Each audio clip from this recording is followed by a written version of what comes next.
Arriving in Belgium from outside the Schengen area, I need one of these to get me through. And this is how it used to be across the whole of Europe.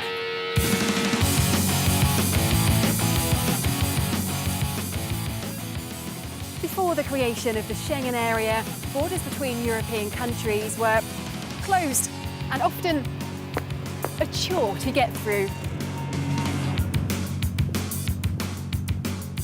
But now, crossing the border between Luxembourg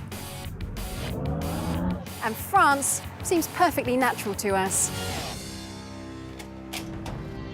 With all the checks on documents, car searches and administrative procedures making things slow for citizens, it was sometimes difficult to feel truly European with so many obstacles to free movement. Schengen is now a landmark name. And it was this tiny village in Luxembourg that gave its name to the Schengen Agreement, when in 1985, France, Germany and the Benelux countries met together to bring about the end of their internal borders.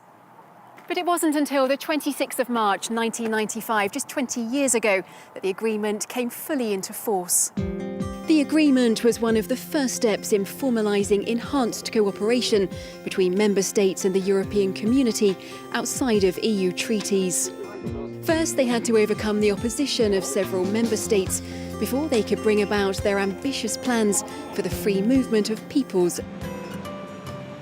It was with the signing of the Amsterdam Treaty in 1999 that the legal framework known as the Schengen Acquis became fully integrated into the EU. But what is the Schengen Agreement?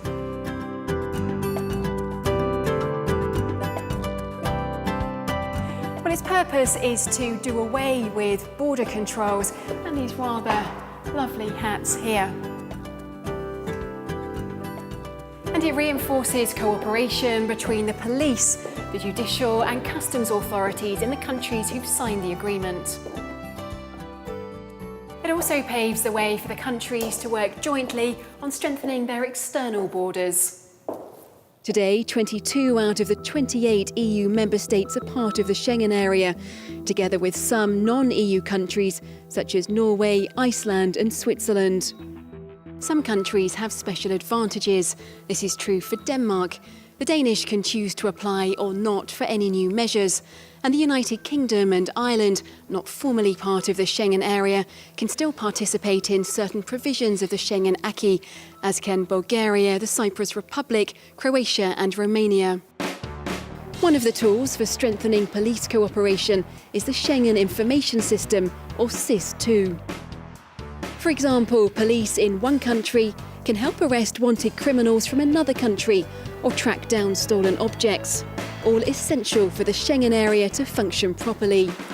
So do member countries have to have their borders open all of the time? Well, no, some exceptions apply.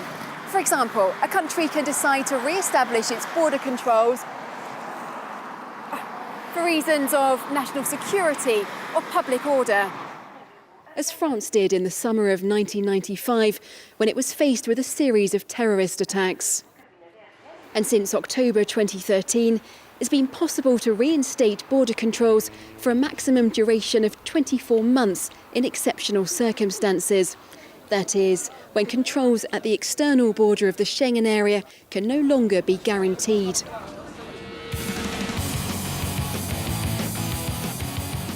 For the great majority of MEPs here in the European Parliament, the Schengen Agreement and Acquis are the backbone of the EU. Freedom of movement is seen as one of the fundamental freedoms.